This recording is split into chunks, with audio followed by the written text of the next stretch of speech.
All right, guys, welcome back. I am glad to have you here. I wanted to make a video on an important topic which has been weighing on me recently, and that is the gray man, out with the gray man, and in with the beige man. You want to be the beige man, not the gray man, okay? That's old news. That's ineffective. We're out. We should aspire to be the beige man, okay? So let's talk about this, right? So what's the difference? Let's go ahead and get into it. First of all, a gray man, my handy whiteboard here, a gray man tries to blend in, okay? Versus a beige man is unassuming. Now, this is a very significant difference here, right? A gray man, right? You're trying to be a gray man. You're trying to become something. You're trying to blend into a crowd because you don't blend in. Because people think that you are some military or some tactical guy or there's something off about you. You don't blend in. And you're trying to blend in. And people sense that there's something that's a little bit off, okay? Versus a beige man is somebody that is unassuming. You just glance over them.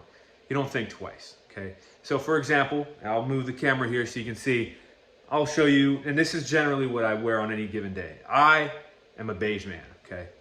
All right, so we can see here, just a regular shirt, jeans, right? Look like a completely normal guy, and I am carrying a full-size Glock on me, right? As I do every single day, right? And if you look at me just wearing this normal type of clothing, I don't look like I'm some type of gray man, okay? You don't look at me and think, oh, that guy, he's tactical, he's got a gun, he's this and that, right? Okay, you'd like to be somebody who's unassuming, okay? This is what we should aspire to be. So you want to be unassuming. That means dress in such a way, right? Don't wear your 511 shirt. Don't wear your, whatever Pro 2A shirt. Don't wear your Smith & Wesson or your Glock shirt, right? You can wear that and that's fine, but if you're aspiring to be a beige man, if you actually want to be unassuming, this is the way to go about it, okay? You want to actually be unassuming, not try to blend in, okay? So, you would want to wear, it doesn't necessarily have to be a button-up shirt of some sort or whatever. This is generally what I wear, but you could wear just a regular t-shirt, a polo. And I do believe that it does significantly help for you to actually become unassuming if you wear something a little bit nicer, okay? And that's my, I prefer to wear something a little bit nicer, and I think that it helps you blend in a lot. You see a guy just wearing like a, button-up shirt, whatever. It's like, oh, okay, that's like a cool, classy, whatever kind of guy. Nothing to see here, right? And you just, whatever, blends in, fine, right? So that's something that's important to point out there, right? The way that you dress, the way that you carry yourself, wearing some tactical ass watch, having some weird, super tactical look, to the way that you do your hair or your face or your beard. Not that there's anything wrong with these things, again, but think about it. If you want to be unassuming, wear a watch that looks classy, right? Something like this, right? Versus wearing, I don't really have any tactical looking watches. I have one that sort of is, but maybe something that has like a nylon and it's like FDE and it says like, whatever thing on there, okay? Right? You guys know what I'm talking about, okay? Dress that way. Like watches, people pick up on these things, right? If you're wearing, a lot of guys I know, they walk around and they wear some type of like a combat boot, some type of like a really, specific boot. And like you look at the guy, you're like, yeah, like you're military and you're like a gray man, right? So you want to be unassuming, wear stuff that just looks good, it blends in, it's, maybe leaning more classier, right? Versus leaning tactical, okay? Next thing. Paranoid versus prepared, okay? This is where the differences really start to separate. Gray man, okay? Big issue with gray man, it is really not focused on preparedness, it is focused on fantasy, okay?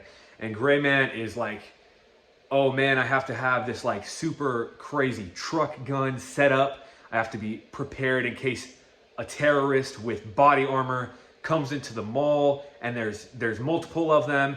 And I have to have my 300 blackout suppressed in case there's a guy and I don't have ear pro and he has body armor, and it's fantasy and it doesn't make any sense, okay? It is paranoia, it is fantasy, it is not preparedness, right?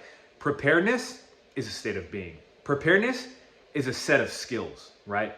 Not necessarily just a set of tools that you have at your disposal, right? It's having those tools on you at the time that you need to use them, right? So for example, like me, carrying just a full-size Glock here, which I am very capable with at all ranges. You know, I can shoot out to 60 yards, C-zone steel all day long, like not a problem, like fast splits, right? Like fast, right? And it's fine, right? And I don't need at all, and it doesn't matter, I can use this just fine, and it doesn't matter if I have an AR or not. What matters is that I have this and I have the skills to use it when I need to use it. God forbid I ever do, don't want to, I wish for love and peace, but some people want to fuck around and find out, and I will let them find out, okay? So, that's something very important to consider.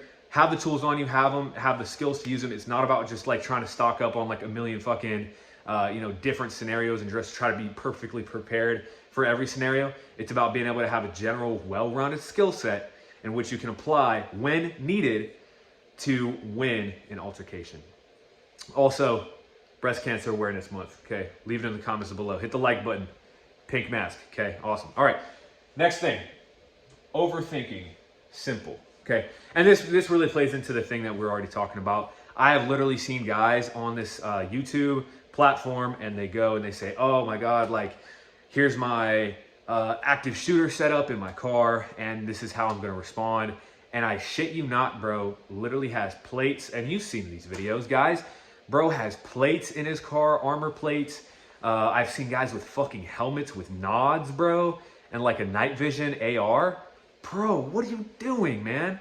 This is not realistic, okay? This is, again, this is overthinking, right, versus being simple, right? I'm extremely simple here as a beige man. This is how it should be. This is a stock Glock. It's completely stock, okay? The thing that makes it go and shoot great is me and my skill set. This is completely stock. I've not done anything to it, right? Other than put a little bit of color on there because that's how I roll, right? Matches the watch. See, boom, check it out. Boom, autism. Okay, anyways, so paranoia, overthinking, you know, not being practical at all, okay? You want to be simple, okay? You want to have medical gear available and accessible to you. You want to have general tools available and accessible to you. And you want to have the skills to use those things, right? Tools can be guns. Tools can be literal tools like a ratchet wrench to fix something that's broken, an impact gun. I have a great tool set in my truck that I keep all the time. And we'll go into some more detail on that in another video. But, right, it is about simplicity. It's about having a general overall preparedness and being able to use it when it counts, okay? Now, tactical, practical, okay? Again, tactical versus practical. So one thing would be, for example, and I have this bag you may have seen, guys will have these really tactical looking bags. I don't have one to show you, but I'll show you, like, this is a bag that I bring to church, right? When I go to church, I'll bring a bag like this, okay? This is my church bag, right? You can fit plenty of medical stuff in here, no problem, okay? In the event of a bad thing happening, plenty of medical stuff. Does this look anything tactical at all? No. This is a cheap ass bag on Amazon and it works fine. And this does not look any type of dangerous, okay? And for simplicity, here, let's see if I have an example. You know, just how a beige man thinks over a gray man, right? And we should inspire to think, I have tissues, man, because sometimes, you know, sometimes people cry during worship, okay? I don't know if you've seen this. I'm sure you have, okay? Sometimes, you know, somebody needs a tissue, right? Versus having, like, only life-saving equipment. So, practical, right? There's life-saving equipment also, but you can also just have some tissues, right? Keep it simple, keep it practical. Don't overthink this shit. I don't have an AR-15 in that bag, obviously, because if there's a bad guy that comes in and he has body armor, it doesn't matter because I'm just going to shoot him continuously until he stops moving, and body armor will not change the outcome of the shooting because in all FBI statistics, it never has. Because what you do is you just shoot the guy until he stops moving, and generally that works great. Body armor does not stop anything, really. It just buys you time if you're in a team environment, okay? I could rant on with body armor, but do not be concerned about bad guys having body armor. It's incredibly rare, Okay, I've made some videos on this before. Keep it practical, stop overthinking. There's like a ridiculously small chance of a bad guy having body armor, and if he does, it doesn't matter. And I only bring that up because people have tried to justify having AR-15s in their church bag because what if he has body armor? Okay then, like the AR is not gonna make a difference, especially if it's like a 7-inch barrel, bro. Like you're not penetrating body armor anyways, and if he does have body armor, is he gonna have level 3 plates, or is he, or 3A plates, or what is he gonna have, right? Probably your AR-15 is still not gonna be effective against a guy with body armor over a pistol necessarily, okay? You can debate me in the comments on this. I will make a follow-up video if you'd like, okay? I could go on about this, right? But anyways, identity versus a state of being. And this is one of the biggest things here. I find that a lot of these gray man guys, this is like an identity for you, and your identity should not be gray man. It shouldn't be beige man either. Beige man is a state of being. Beige man, you're just a guy who happens to be prepared, and you're unassuming. People don't even look at you. They don't think a damn thing, right? They're just like, hey, that's a guy, and he's fine, right? And versus gray man, people look at you and they start judging and thinking things about you. And it becomes a part of your identity. And this is an issue that I keep seeing people have of their identity is, oh, I'm a gun guy and I have my guns in my car in case of this or that. And I have all my medical gear and this and that. And I'm a gray man. And this is silly, okay? Do not make any of your preparedness, frankly, a part of your identity, right? What you want is you want your preparedness to be a state of being, right?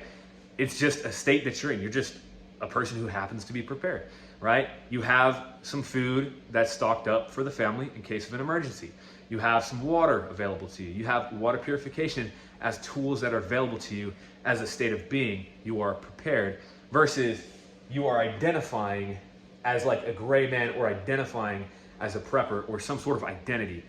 Guys, because this is going to make you completely lose sight of what actually matters, because if it's your identity, then everything up here is going to start to happen, right? You're going to start to becoming tactical over practical, overthinking instead of simple, paranoid instead of prepared, and you are not going to blend in, okay? It will be very loud, okay? And people are going to notice, right? So this is something to keep in mind, guys. Leave some comments down below. If you have any questions, want to debate, if you think I'm wrong, you think I'm crazy, whatever. If you are a gray man, if you are going to become a beige man, if you are a beige man, let me know in the comments down below. I'm curious to see what do people think about this.